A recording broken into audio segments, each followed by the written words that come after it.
ẹ káàbọ̀ sórí ìkànnì yìí níbi tá a ti ń mú àwọn ìròyìn tó jẹ́ ojúlówó wá gẹ́gẹ́ bẹ́ẹ̀ ti mọ̀ pé a ò ní mú àwọn ohun tí kì í ṣe òtítọ́ wá fún yín lórí ìkànnì yìí. Ẹ bá mi like, ẹ comment, ẹ share, ẹ bá mi pín káàkiri, ẹ jẹ́ ká jọ fídíò yìí. Gbogbo ọmọ kóòtù òjíire bí ṣé dáadáa ni mo bá yín. Àjíǹde ará ọmọ jẹ́ o. Ilé òní ilé wa tọ̀nù nínà wá wọlé. Àtàwà àtẹ̀yìn kájọ fa ìkú dẹ́gbẹ̀ra.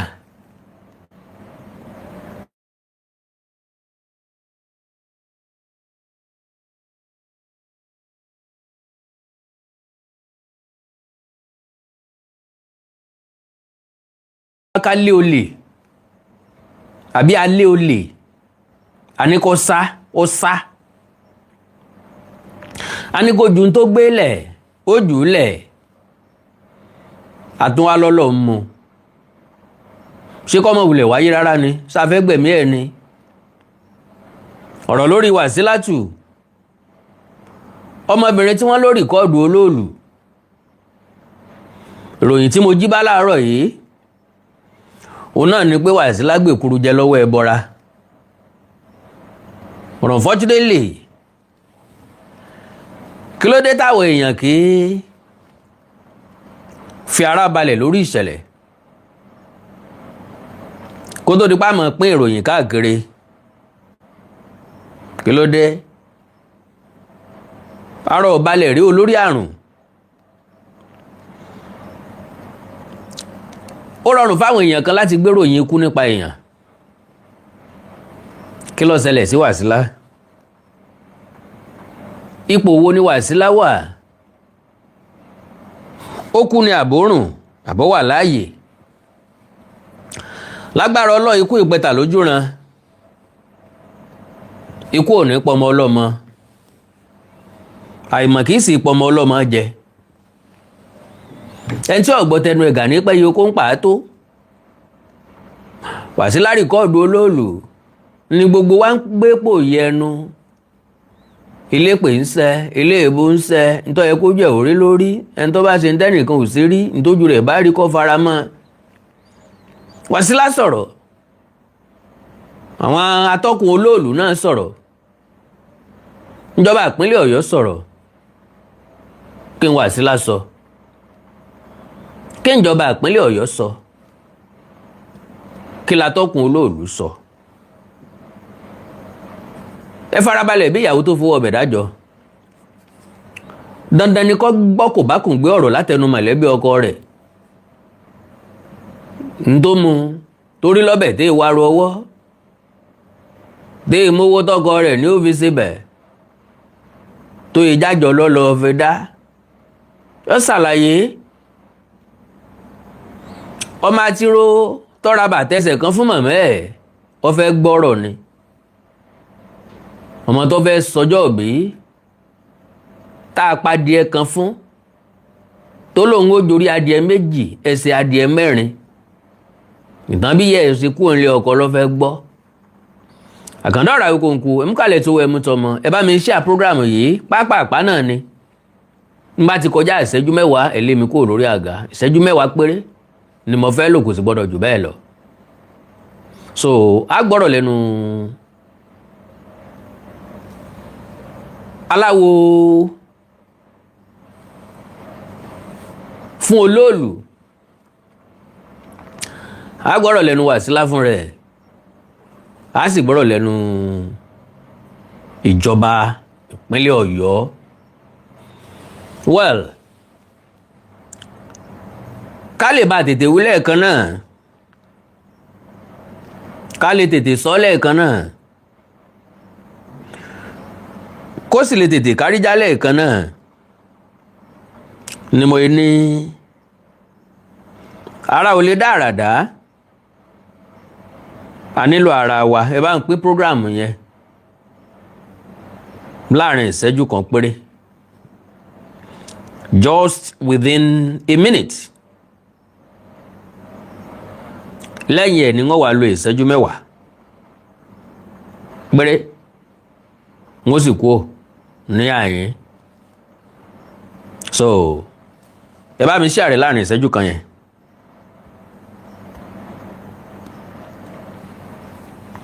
ẹ bá mi pín dandan ní káwọn èèyàn wọlé ká tó sọ̀rọ̀ bó ti jẹ́ pé n ta fẹ́ sọ ọ̀pọ̀ àwọn èèyàn wọlé ká tó ń bára wa sọ̀rọ̀ ẹ̀ka lẹ́nu lé lẹ́ẹ̀kan sí i.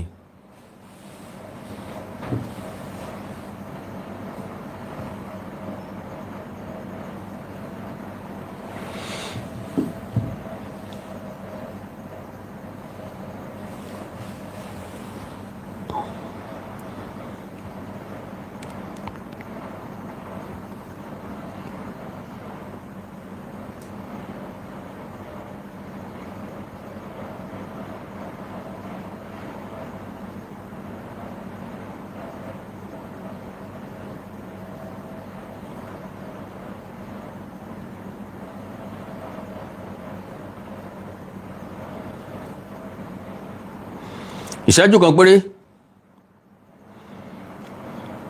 ni ẹ bá ń fi pín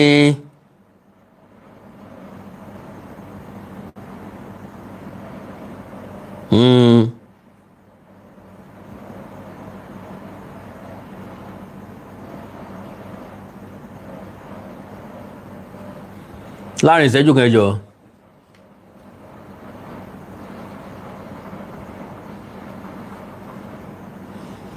kí lẹ́ni yẹn sọ náà?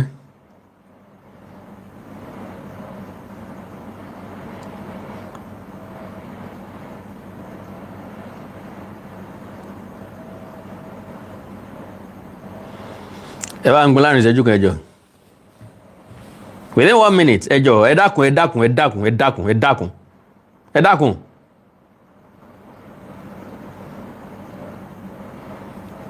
ẹ dákun náà.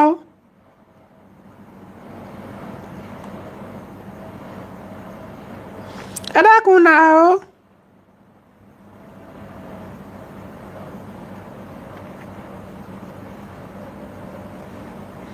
ẹ dákun náà o.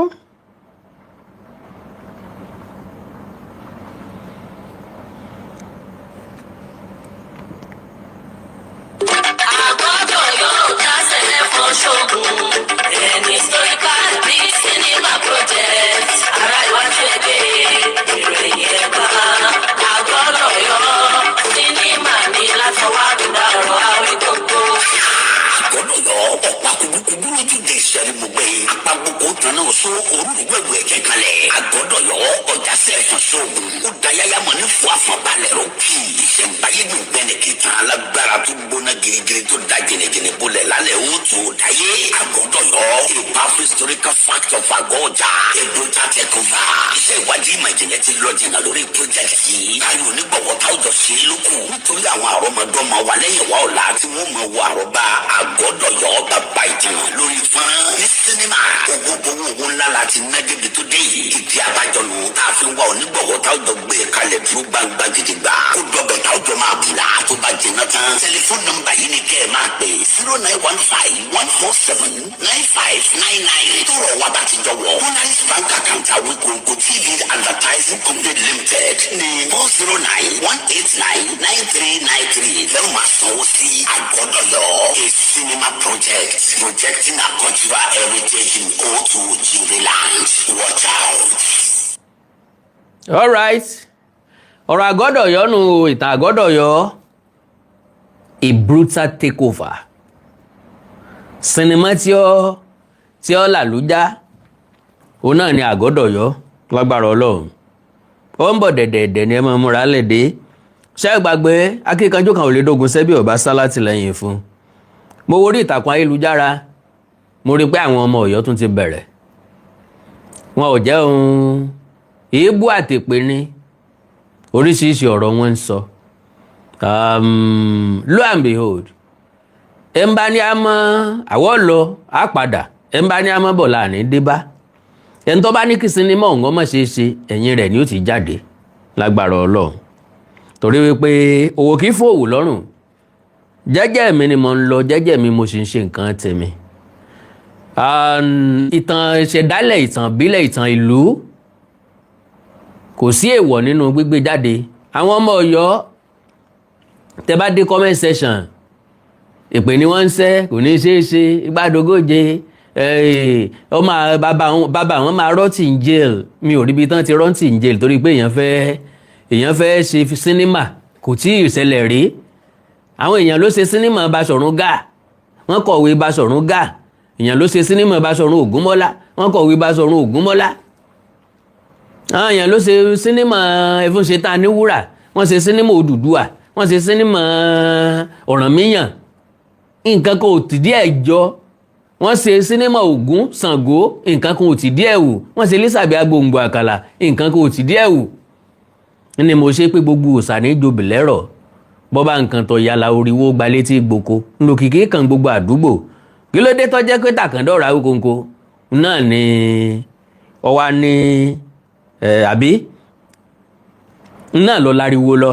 Well pápápá lórí nǹkan tó gbé mi wá ẹ má gbàgbé láti bá mi share program yìí. God bless you.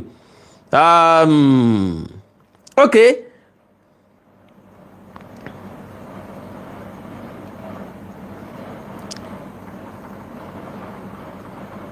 So láàárọ̀ ìjíjí tí mo jí ni mo gbọ́ táwọn èèyàn kan sọ wípé Wasilat ti kú.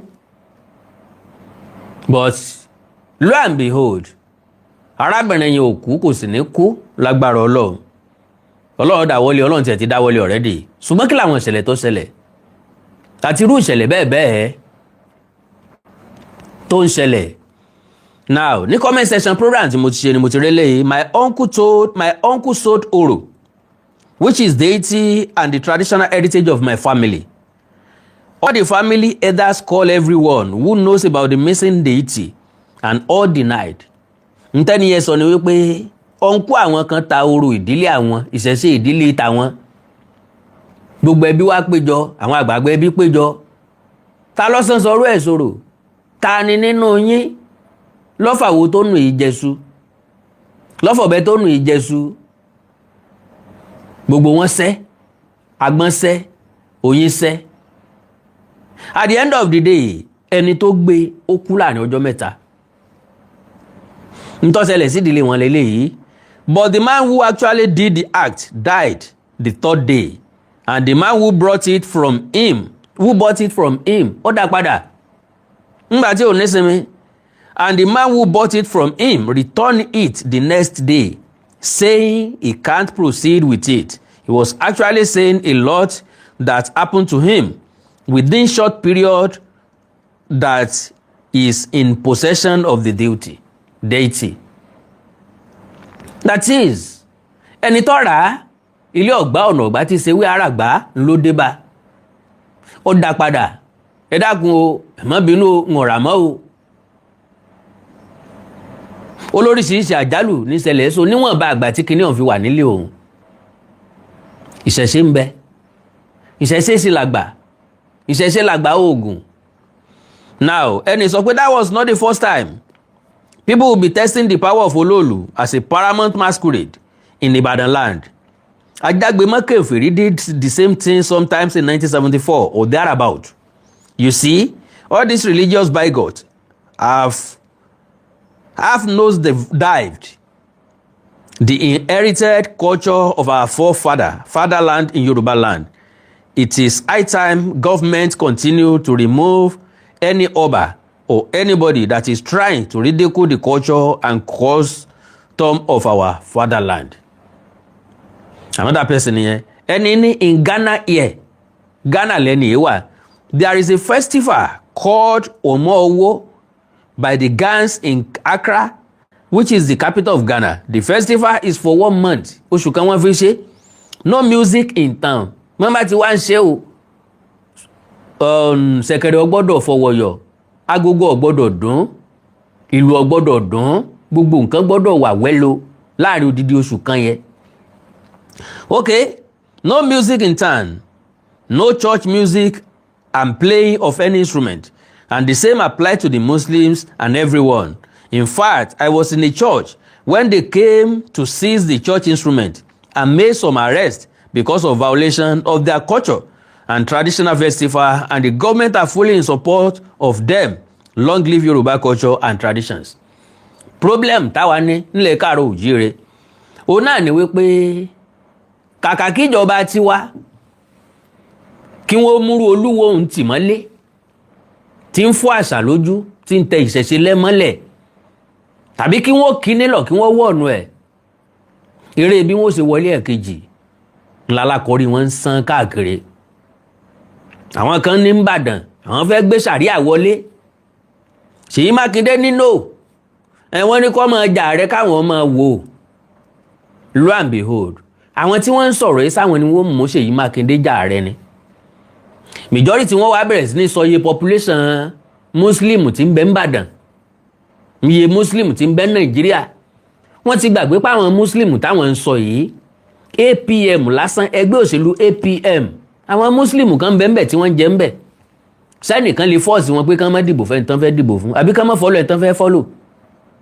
wọ́n ti gbàgbé pé ọ̀pọ̀lọpọ̀ muslim ní jẹ lábẹ́ àkọọ́dù ṣé yóò wà torí pé àwọn àfáà kan níbì kan inú wọn ò dùn sí nǹkan kan yóò wà sọ pé torí pé wọ́n ìjọba ọgbà kan establish sharia àwọn ò wá ní tẹ̀lé gómìnà àwọn ò ní tẹ̀lé ìjọba àwọn ò ní tẹ̀lé olóṣèlú wọ́n wà torí ẹ̀ sọ wípé ibi tí àwọn àfáà yẹn tẹ̀ sí náà fẹ́ tẹ̀ sí mi mọ báwọn èèyàn ṣe máa ń báwọn èèyàn míì ronú torí pé baálẹ̀ fẹ́ràn ọbẹ̀ ẹ̀gúsí ó ṣe wá di tó gbogbo aráàlú jẹ torí pé wọ́n kórìíra nìkan ó ṣe wá túmọ̀ sí pé mi náà gbọ́dọ̀ kórìíra ẹni yẹn torí pé àjọ ń sẹ̀sì kan náà àbí torí pé àjọ wà lágbo ilé kan náà bẹ́ẹ̀ nìyẹn bá ṣe ọ́ tí ọ̀sẹ̀ ìmí ń kọ́ what are you talking about kò yé mi pẹ̀lú ọ̀rọ̀ káàrọ̀ òjíire ó sú mi wọ́n dẹ̀ kó déédéé kóra wọn jáde nílẹ̀ Yorùbá lónìí àbí ní South West gómìnà kan ṣoṣo ńlọ jẹ́ Muslim àwọn tó kù Christian ni wọ́n ẹ lọ yọ wọ́n pò kẹ́ fi Muslim sí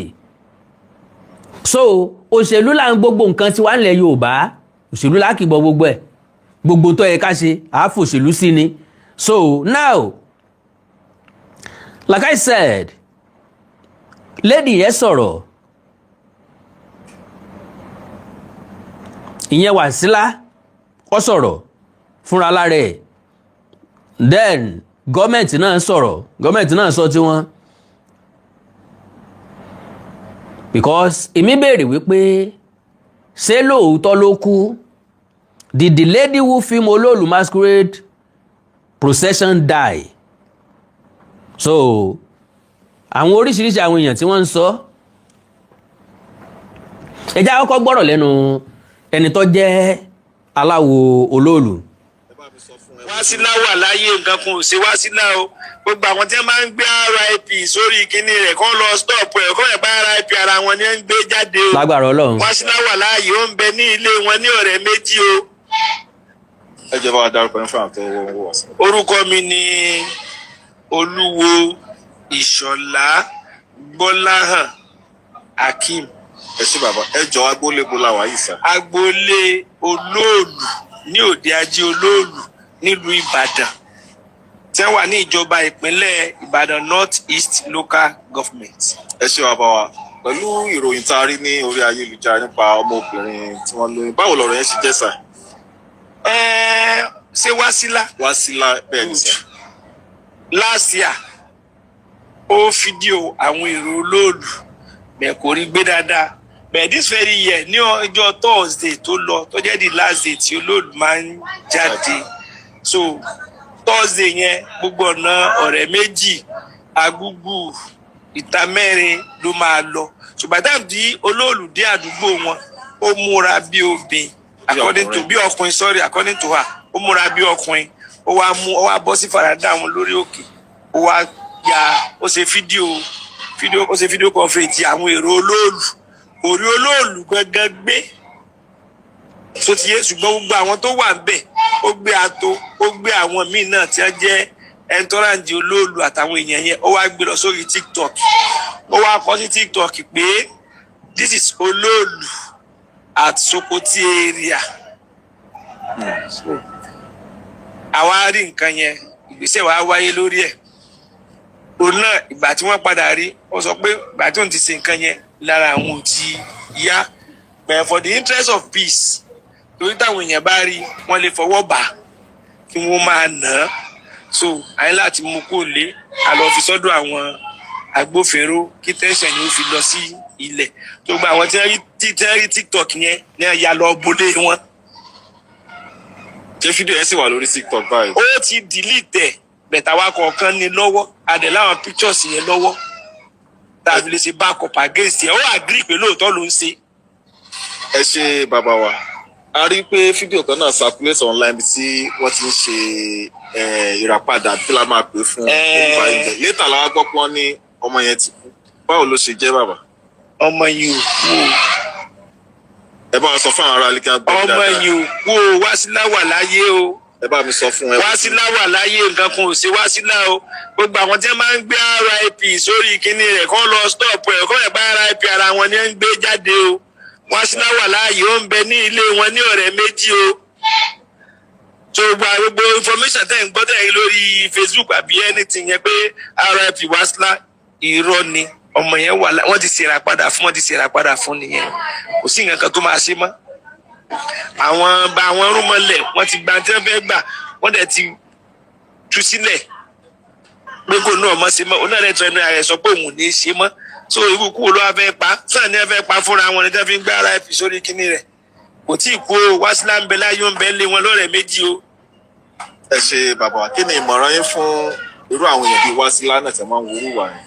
Wásílà nǹkan ti fọ́ nímọ̀ràn jọ yẹn, ó ní kí wọ́n má dẹ́jà, ó ní tí wọ́n bá ti sọ pé èèwọ̀ ni pé òun ti ṣe báyìí ojú òun ti já, pé láyé òun tọ́dún Olóòlù bá ti ń bọ̀ gan òun ọmọ Ìbàdàn lẹ̀, nígbà Olóòlù bá tán òun padà wá sí Ìbàdàn torí tójú òun rí Ọlọ́run ni ò pa òun. So káwọn kíkàlùkù náà rí kí wọ́n fi sàríkọ́gbọ́n bẹ́sẹ̀ mọ̀ pé tẹ́ ẹ bá sọ wọ́n ní bàbá mẹ́yìn lọ́wọ́ ọ̀tún tá a lẹ́yìn lọ́wọ́ òsì tá a fẹ́ yìnyín láti bí ìdé sẹ́yìn, ẹni tí ò ní yìnyín ò ní yìnyín. So kò sí bẹ́ẹ̀ bẹ́ẹ̀ ṣe, ẹni tí ò ní gbọ́ ò ní gbọ́, ẹni tí ò ní gbà ò ní gbà, kórìí tèmi ọmọ ṣèmi ní adọ́run mòótọ́ o. Ẹ ṣe bàbá wa lórí ọ̀rọ̀ táwọn èèyàn wa máa ń sọ online torí àgbọ̀ máa fi gbogbo ẹnu sọ tí wọ́n máa ń ní Yorùbá level ṣé Yorùbá level ni ọ̀rọ̀ Olóòlù? Ìní díẹ̀ Yorùbá level ṣe bí kálukú ṣe tí ó jẹ ni, kálukú wá nǹkan jẹ ní Yorùbá level. Ẹ ń bá fẹ́ bàbá mi tó fi wọ́n ṣe ẹ̀yẹ. Òòsàn kì í ṣe Yorùbá level o, má débẹ̀ ni o. Tó bá ti ṣe ń èèwọ̀ ẹni kójú ẹ̀ orí tí ò yẹ kójú ẹ̀ orí. Kò sí ti jẹ́ Yorùbá level. Tí wọ́n fẹ́ sọ Yorùbá level báyìí lè máa sọ bóyá lórí ọ̀rọ̀ ọba bóyá lórí àṣà. Mo dára pé nǹkan yé èèwọ̀ ni tó wá ní Yorùbá level ní tó lọ kọlù. Ẹ̀gbọ́n tí ìlú tí wọ́n máa lù fún Olóòlù ni. Báwo ni a ṣe máa lù wá? Wọ́n ní ó dúró dòlérù lóde, ó dúró dèṣù ọ̀dàrà. Pé wọ́n tó bá dúró dolóòlù níwájú tẹ, òun dúró dèṣù. Ó dúró dèṣù. Ó dúró dèṣù. Èṣù ó ṣe. Yóò ṣe má àwọn nǹkan rẹ̀. Kò tí ń díjẹ́ Yorùbá level lọ́dọ̀ Olóòlù o. Wọ́n débẹ̀ ni. Tó bá ti débẹ̀, ó jìyà bẹ̀. Àkátì. Ẹ ṣe bàbá ẹ bá a dárúkọ ilé kan sí. Orúkọ mi ni Olúwo Bọ́láhàn Ìṣọ̀lá Hakeem tí mo jẹ́ akọ̀wé fún mọ́gàjí ilé ajé, mo tún ń ṣe akọ̀wé fún odidi ilé ajé Olóòlù. Alright, má rú lóògùn ẹrù béèbó bá rú ọrùn ọwọ́ nǹkan bá ti pè léèwọ̀. My lovely brothers and sisters, má tẹ̀rí sí o. Àpá kìí dàbí ojú ara, opó kìí jọ àtọwọ́fẹ́, ẹ̀gbìn kìí jọ ẹ̀lọ́, ìlẹ̀kẹ̀ mi jámà tún so, okùn yìí gùn tó kùn. Kí nǹkan má ṣèyàn lọ́dà, ó ṣe mí mo tọ́jú ẹ̀ kìí bọ̀ sípò mọ́. Òwe mi, àgbékalẹ̀ ọ̀rọ̀ mi ti yí àwọn ọ̀jọ̀gbọ́n tí mo gbìyànjú àti mú jáde ń bẹ̀ fún ọ. Ni pé ọ̀dà kọ́ mọ̀ ṣẹlẹ̀ síyàn jù pé kọ́ ṣẹlẹ̀ síyàn kéèyàn máa wọ́nà àbáyọ. Ìsun ẹ̀jẹ̀ dá, ìsun ẹ̀jẹ̀ ọ̀dá lóòótọ́, ṣùgbọ́n wọn bá nǹkan tó ti rọra ṣéun, gbogbo ojú tó ti rí un, ariwo tí wọ́n ti pa ń bẹ̀ gangan ni wọ́n ń pè ní ẹbọ ọbẹ̀, gangan lẹ́nu aráyé tí wọ́n ń pè lẹ́bọ ń bẹ̀. Wásílà gẹ́gẹ́ bí àlàyé tí wọ́n ṣe, ó gbìyànjú ẹ̀ lẹ́sìn láti rìkọ́ọ̀dù Olóòlù tí wọ́n lóbìnrin kì í rí tàbí kì í róbìnrin wọ́n gbìyànjú láti rìkọ́ọ̀dù ẹ̀ kò rí rìkọ́ọ̀dù lọ́dún eléyìí ó wá múra bí ọkùnrin ó mú ṣe kí ni ó múra bí ọkùnrin ó rìkọ́ọ̀dù kò tún rólóòlù gangan náà rìkọ́ọ̀dù ìyẹ́lẹ̀ ó máa wo ìyẹ́lẹ̀ ó máa wo lẹ́yìn ẹyẹ o ẹ ò tẹ́yẹ rí ìyẹ́lẹ̀ ó máa wo àkàndá ìyẹ́lẹ̀ ó máa wo lẹ́yìn ẹyẹ o kò rí olóòlù rìkọ́ọ̀dù àwọn alátẹ̀lé ẹ̀ náà ló tún rìkọ́ọ̀dù ó wá bóńlé pàdé Wasilat deny ó lóun ò rìkọ́ọ̀dù olóòlù lóòótọ́ ló ń lọ sí ṣọ́ọ̀bù òun lágbègbè ọ̀rẹ́ méjì òun ò ṣílẹ̀kùn ṣọ́ọ̀bù torí pé gbogbo àdúgbò bẹ̀ ńlọ dátọ̀ pakése òun wá rápọ̀ lọ́pọ̀ àwọn èèyàn tí wọ́n ń kọjá òun ráwọn àmọ̀tẹ́kùn náà òun bá ní kó òun ó rìkọ́ọ̀dù wọn ẹ̀já gbọ́n tí Wasilat sọ o Wasilat o the female TikTok content creator at the center of controversy surrounding the annual Ololu Masquerade Festival in Ibadan, Oyo State, has denied filming the sacred Ololu Masquerade and dismissed widespread social media speculation that she had died. Ó lóun ò kú. Ẹ jẹ́ kí n dúpẹ́ olórí àdáàdátá lọ́wọ́ Mr. Olùsànyà Dàda mi ní wáìtì. Ẹ ṣé mọ̀rọ́wọ́ yín. Ẹ láǹfààní àti ra gift fún mi. Ẹ ti rí logo gift. Bákan náà lẹ sì ti rí sticker. Ẹ lè ra sticker fún mi bíi ti Mr. Dàda. Ẹ lè ra gift fún mi. So ilé tó bá wù yín bẹ́ẹ̀ ni. Speaking by telephone lórí ètò kan tó wáyé lórí rédíò Lágelú ibi tí wọ́n ti fọ̀rọ̀ wá lẹ́nu wò láàárọ̀ yìí ẹ̀gbọ́n wa Adésòyè Ọmọ́tọ̀sọ́ ń lọ fọ̀rọ̀ wá lẹ́nu wò now okay Wasilat insisted she neither recorded the referred traditional figure nor lost her life. Okay, she said, and I quote, "I am not dead. I did not capture the Ololu masquerade. May I not be implicated?" Ẹ̀ntàn mo lọ sí di òòṣà. Tí wọ́n wẹ̀rí wẹ̀rùn fún, tí wọ́n ṣètùtù fún, ló ní wọ́n implicate òun. I did not record Ololu, she said. She explained that on the day of the incident last Thursday, around the Oremeji axis, she went to her shop but did not open it, remaining outside because the area had already been packed up. She said she saw people and an Amotekun vehicle passing, filmed that scene and posted it online. She maintained did not pass. Okay, Ololu, she maintained, did not pass along that route. She said, and I quote, "Everyone in the TikTok comment section asked me to delete it. The following day, while I was at the shop, they came to meet me there.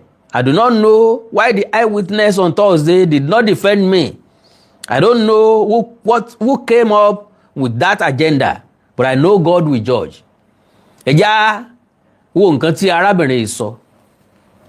Now, fúnra lára ẹ ló rìkọ́ọ̀dù, fúnra lára ẹ ló post ẹ̀ sórí TikTok.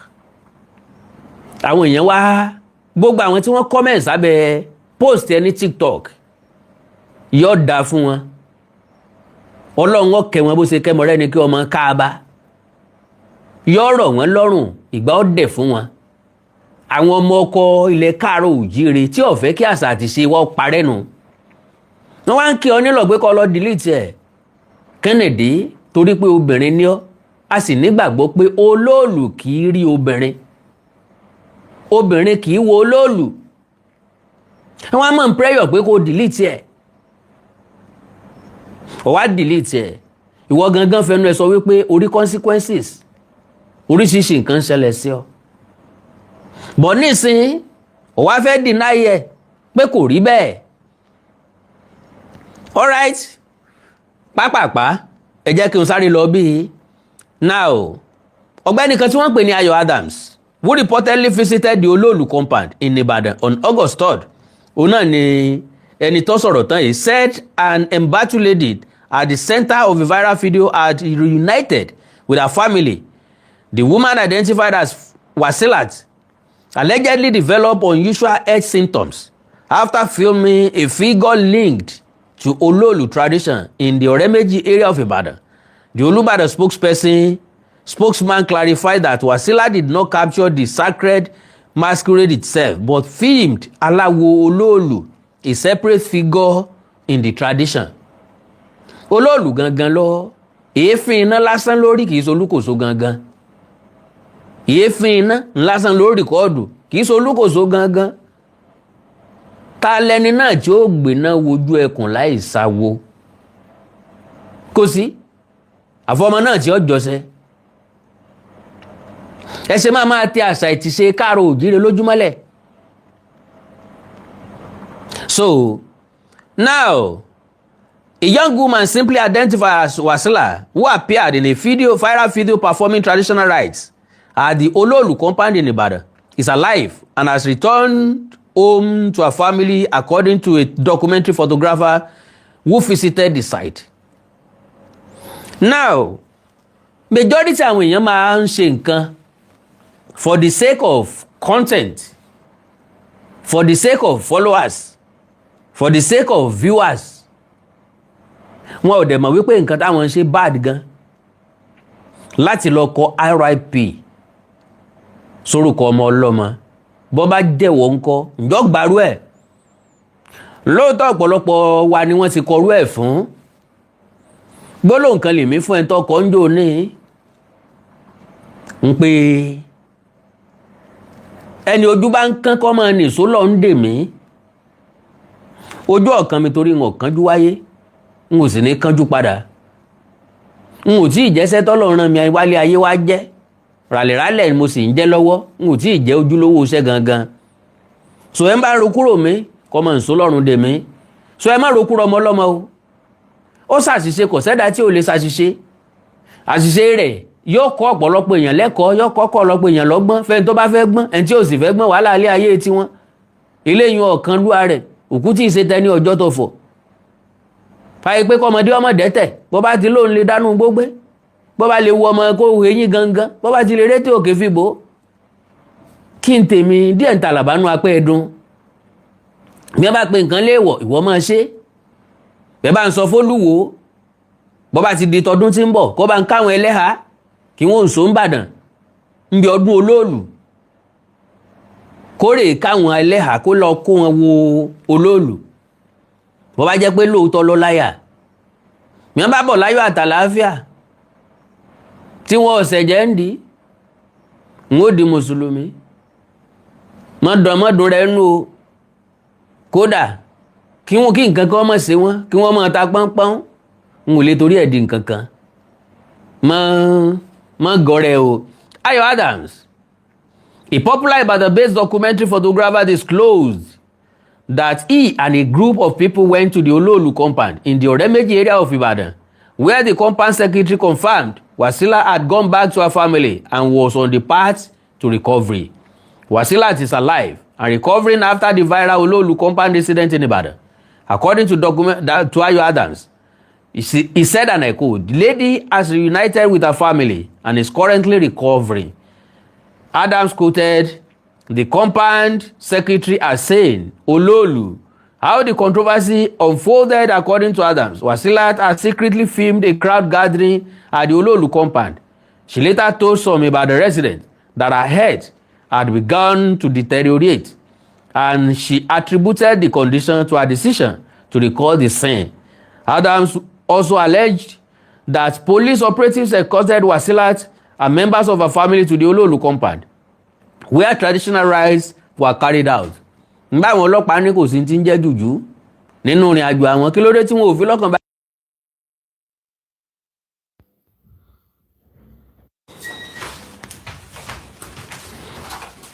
Ogun kan nù, àwọn NEPA gbọ́dọ̀ múná lọ tí n bá ń ṣe program lọ́wọ́. ogun kanu wọ́n gbọ́dọ̀ paná ṣá n bá ń ṣe program lọ́wọ́. All right, so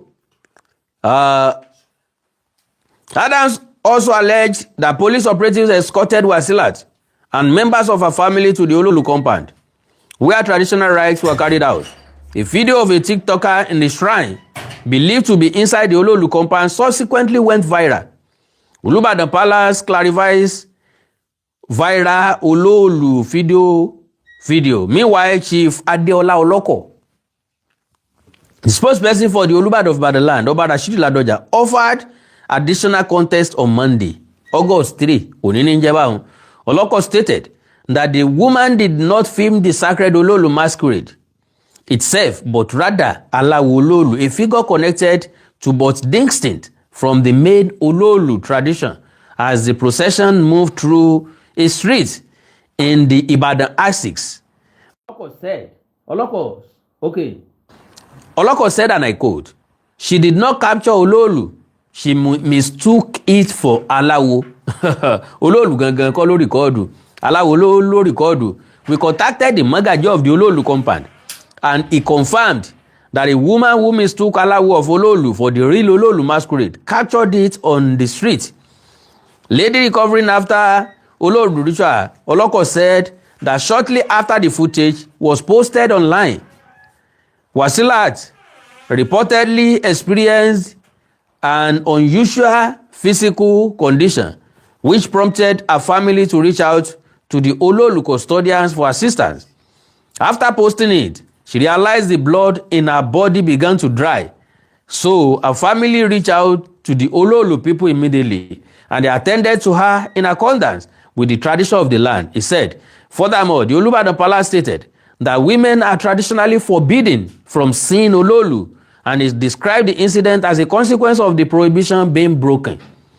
He said, and I quote, "We have told people to obey simple instructions. Women are not supposed to see Ololu, but out of curiosity, she disobeyed." All right, so the best of my understanding, Kujuba na lo. So, all right. Jagboro secretary, ìdí tí wọ́n fi wẹ́ra fún Wasilat, the secretary of the Ololu compound in Ibadan, Oyo State, Oluweshola Kim, has explained the circumstances that led to the spiritual cleansing of TikToker Wasilat Olalere after she recorded activities during the annual Ololu Masquerade Festival. Hakim spoke in Yoruba during an interview conducted by an African culture platform, Surprise Entertainment, at the Ololu family compound on Monday. His explanation comes days after Olalere underwent traditional cleansing rites at the Ololu family compound following the controversy that trailed a TikTok video she posted during this year's Ololu festival. The video, which showed the masquerade followers and entourage, sparked reactions after she captioned it, "This is Ololu at Sokoto area." Bí Sokoto area sí ni. Now, ẹ̀yin náà jẹ́ àwò dáadáa. Ó wà intentional. Kó lè rí rìkọ́ọ̀dù ń ló ṣe múra gẹ́gẹ́ bí obìnrin. But unfortunately, ká ní Ololu gangan náà ló rìkọ́ọ̀dù. Ǹjẹ́ mọ̀ pé bí ó ṣe rìkọ́ọ̀dù ẹ̀ náà bí ó ṣe gbé tánu. All right. The video, okay, this is Ololu at Sokoto area. The TikToker was subsequently taken to the Ololu family compound, where she participated in traditional rites after admitting to recording and sharing the footage, despite long-standing custom prohibiting members of the public from filming the referred masquerade. Wọ́n fáwọn èèyàn láàyè láti máa record Ololu, and I love that. Mo fẹ́ràn Ololu, mo fẹ́ràn ìdílé Ololu bí wọ́n ṣe protect nǹkan wọn. Yorùbá ní fìrí ní mẹ́kùn níyì, ń tá bá fi pamọ́ ní jọni lójú jọjọ. Ọ̀pọ̀lọpọ̀ eégún tá ń record lónìí, tá ń gbé sí social media. Lóòótọ́ làwọn èèyàn ó wò ó. Ṣùgbọ́n araṣọ ogóje, àìhàn yín gbèje, aníjọ́ méje òní láfàṣọ òun jó àti tàyè aṣọ tán. Lílọ tó ṣùpá ń lọ tí ń bọ̀ ń ló buyì kó ṣùpá. Bẹ̀ bá rí ní ìsìn kùrukùru ó tún gbó lójú, tó bá tún dìgbà kan àtúní róṣùpá lójú ọ̀run àtún wojú sánmọ̀ wo àtúní rí lọ́jẹ́ ó níyì. Yorùbá ní kárí ni lónìí kárí ni lọ́la ọmọ sí yan bọ́lá kì í jẹ́ àjọrẹ ni lójú. Yorùbá ní nǹkan tó dáa o but I protect ẹ̀ they preserve ẹ̀. Okay, following the exercise, she apologized, deleted the video from her TikTok page and said she regretted her action, claiming she became ill after the incident and would never repeat it. Speaking on the development, Hakeem said Olalere had attempted to record the masquerade during last year's festival but was unsuccessful. According to him, she returned this year disguised as a man in another attempt to capture the event. He said, and I quote, last year, Wasilat videoed Ololu but wasn't able to capture it well.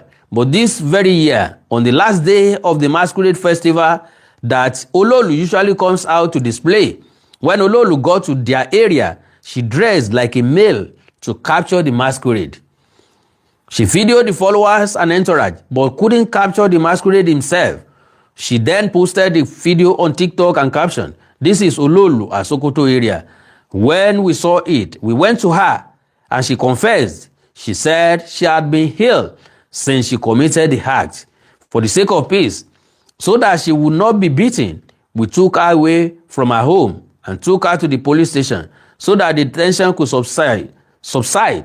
She deleted the video and pictures, although some of us still have the copies. She confessed to recording the video and posting it online." Ntí mo kà yìí, òun náà ni ẹni yẹn ti sọ nínú fídíò tí mo kọ́kọ́ play. Ntó matter most ńbẹ̀, òun náà ni pé lóòótọ́ bá a wí tòní tọ̀la kẹ́ni má ní òní torí ẹ̀kọ́ jáwọ́. Ẹ̀gbọ́ Yorùbá ni wọ́n níjọba ṣòfin kọ̀rànkà kò sẹ́ni tí ó ṣòfin àjẹ́ lélẹ̀ tó túmọ̀ sí pé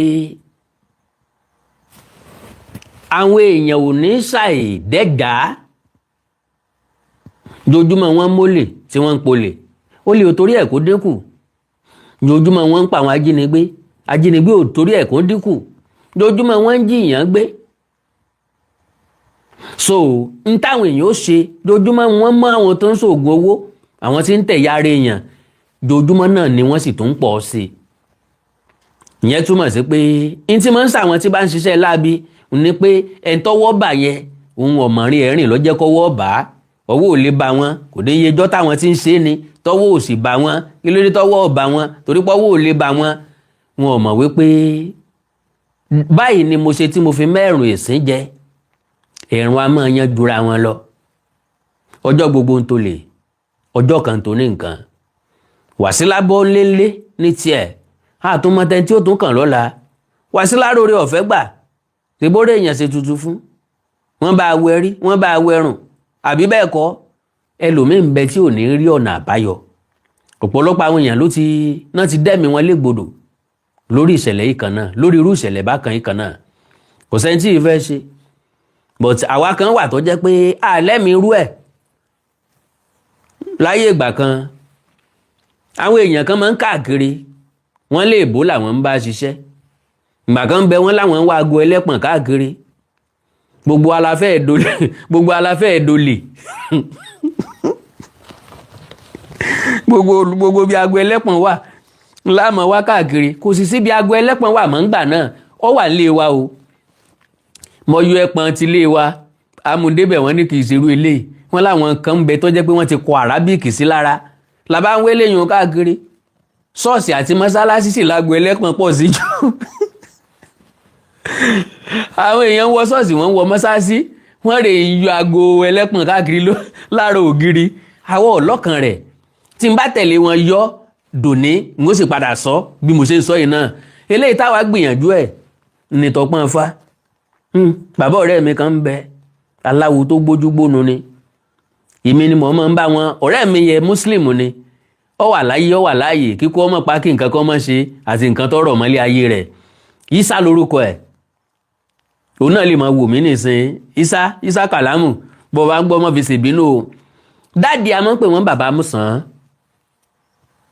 kì í ṣe tọrọ ẹnu bàbá Músàn máa lé ní 120 years wọ́n dàgbà tán wọ́n tún wá kóró mọ́lẹ̀ padà àsìn bí bàbá ṣe máa ń rìn ní wọ́n ti tẹ̀ padà sílẹ̀. So èmi mọ́ bá wọn kọ nǹkan, Yísà ò ní dá wọn lóhùn torí pé Islam ní Yísà gbà. So ó dẹ̀ máa ń kírun, gbogbo nǹkan tó ń ṣe yẹn ó rí gẹ́gẹ́ bí ntí ọ̀tọ̀. So èmi dẹ̀ ní láti ilẹ̀ ni mo ti pick ilé ayé tí mo fẹ́ gbé. Mi ò kírísítẹ́nì jù, mi ò mùsùlùmù rárá. Dẹ̀ wọnú ìṣẹ̀ṣe jùjùjù, ṣùgbọ́n gbogbo ẹ̀ ni mo practice. Nígbà mo wà ní Ìbàdàn mo lọ iléèwé muslim, níbẹ̀ mo ti pick àwọn nǹkan kọ̀ọ̀kan, níbẹ̀ mo ti mọ Fátíà kà, ọdún kan péré mo ṣe ń bẹ̀. Inú ẹ̀sìn Christianity náà bí mi sí, ṣùgbọ́n mo practice ìṣẹ̀ṣe fúnra lára mi, ó dẹ̀ jẹ́. So bàbá bá kíní yẹn débì kan, bàbá máa sọ wípé kọ́ wá kọ àti nǹkan yòókù sí. Later mo mọ̀ wípé irọ́ bàbá ń pa, gbogbo nǹkan tá a níìdì fáwọn nǹkan yẹn ni wọ́n ti sọ yẹn. Because ọjọ́ wo náà fẹ́ sọ nǹkan tó kù, kí wá láǹfààní pa àkọọ́lẹ̀, gbogbo ẹ̀ làwa dánwò, gbogbo ẹ̀ ló ṣiṣẹ́. So gbàtán dé tán ni wọ́n rọpọ́n fá.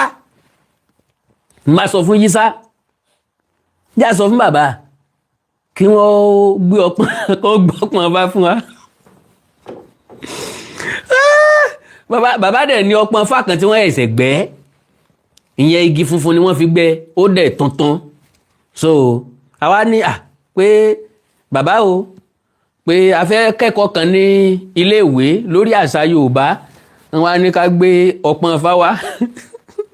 Bàbá ní ẹgbẹ́ lè tí ń bẹ ń ta lọ. Bàbá ní àwa gbé lọ, àwọn yẹn bá sọ pé àṣírí ọpọ́n fá báyìí ni wọ́n ń sọ ni.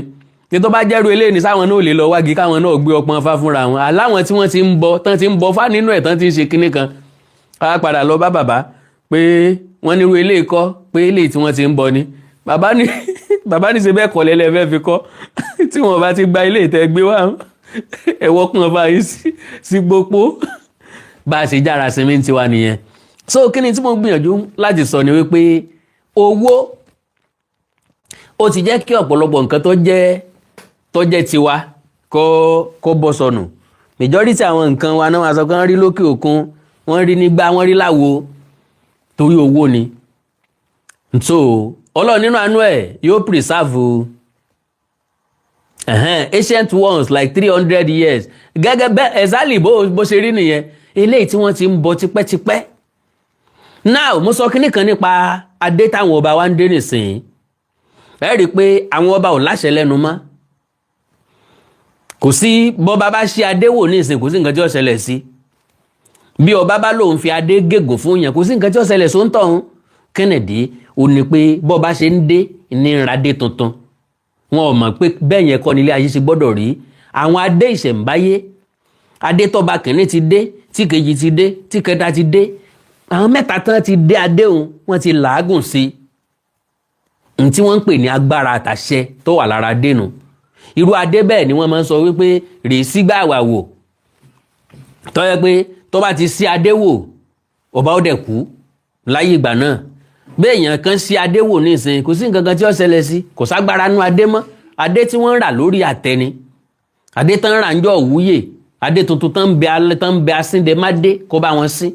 Kò sí nǹkan tó ní kí ọba ọmọ làdé tuntun, ṣùgbọ́n adé ìṣẹ̀ǹbáyé yẹn ó yẹ kí wọ́n sì máa dé dòní. Unfortunately ọ̀pọ̀ adé ìṣẹ̀ǹbáyé ni wọ́n ti tà. Ọba gan tó gbà pèrè ló ta adé dànù. ń bọ̀ jẹ́ pé owó ńlá wọn fẹ́ fi rà, ó dẹ̀ ti fọkàn sí pé adétẹ́nìkan ti dé sẹ́yìn, ohun ọ̀màrùn tó ṣe onítọ̀hún. Can you imagine the stupidity? Kọ̀màrùn tó ṣe onítọ̀hún. God bless you Mr. Ifaniyi Ogunlọlá, God bless you mi ní wáyé tìsà. Ọmọ àrùn tó ṣe ẹni tó dé adégbẹ̀yìn, but pálásì tí ọba kan lò kẹ́yìn ni wọ́n náà padà wá lò yìí. Ayé ìsinlẹ̀ ẹ̀sẹ̀ ń renovate ẹ̀. Láyé àtijọ́ ibùsùn tọ́ba kan sùn sí lọ́ba mi yóò máa sùn. Àwọn tọ́ba kan fi ń jẹun lọ́ba mi yóò máa lò. Bọ̀ ní ìsìn ọ̀làjú àti mú wọ gbogbo nǹkan. Gbogbo tí ń bẹ ń pálásì lọ́ba tó máa kókù pápátá wọ́n lọ dànù. No, gbogbo tọ́ba kan lò ẹkọ sẹ́gbẹ́ kan ó ti dèrò museum. Ìyẹn làrọ̀ ọmọdọ́mọ wọ́n mọ̀ bá lọ́la. Ṣé gbàgbé mò ń tọ́ba tásìkò kan ọba ò ní níyì mọ́. Ọba sì níyì díẹ̀ báyìí o, bọ̀ tó bá tásìkò kan ọba ò ní níyì mọ́. Tí wọ́n bá gùn lé irú ìrìn àjò tí Olúwo ń rìn, bí eléyìí tó jẹ́ pé ó ń pàṣárẹ́ ní Ìwó, gbogbo nǹkan ìṣẹ̀ṣe ló ń eradicate ní Ìwó. Wọ́n dẹ̀ pé ní the custodian of heritage, culture and tradition. Kò wá jẹ́ custodian ẹ̀ mọ́ torí ẹ̀sìn Islam ló gbé lérí. Ẹ̀sìn Islam ló ń propagate, ẹ̀sìn Islam ló ń promote, kò promote ẹ̀sìn àbí àṣà àti ṣe ìrankárò, excuse me sir, excuse me ma, kò promote àṣà àti ìṣe ìrankárò òjíire mọ́. So tó bá di lọ́jọ́ iwájú àwa kan máa wá wò wípé kò ní value, kò kú ní value mọ́. Jẹ́ káwọn tó fẹ́ ṣẹ̀sìn ó kú ṣẹ̀sìn wọn. So pastor tó bá fẹ́ jọba kó lọ jọba nínú ṣọ́ọ̀ṣì, muslim tó bá fẹ́ jọba kó lọ jẹ imam, kó lọ jẹ sheik nínú mọ́sálásí, kó wé láwàní kó má wulẹ̀ gbádé wa sórí mọ́. Bó ṣe máa padà rí nìyẹn. Àánú Olódùmarè ò ní fẹ́ nìkọ̀ọ̀kan wá sílẹ̀ o. Ilé ò ní lé wa ta, ọ̀nà ò ní nà wá wọlé, àtàwa àtẹ̀yìn kájọ fa ìkú dẹ́gbéra. So ẹ má gbàgbé o, Àgọ́dọ̀yọ̀ ń bọ̀ lọ́nà o.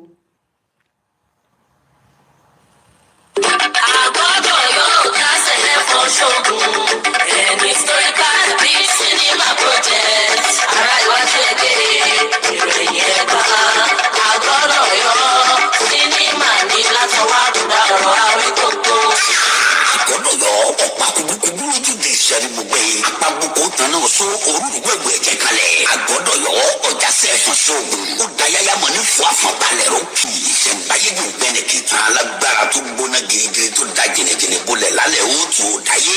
Àgọ́dọ̀yọ̀ a powerful historical fact of àgọ́ ọjà. Ebro take over.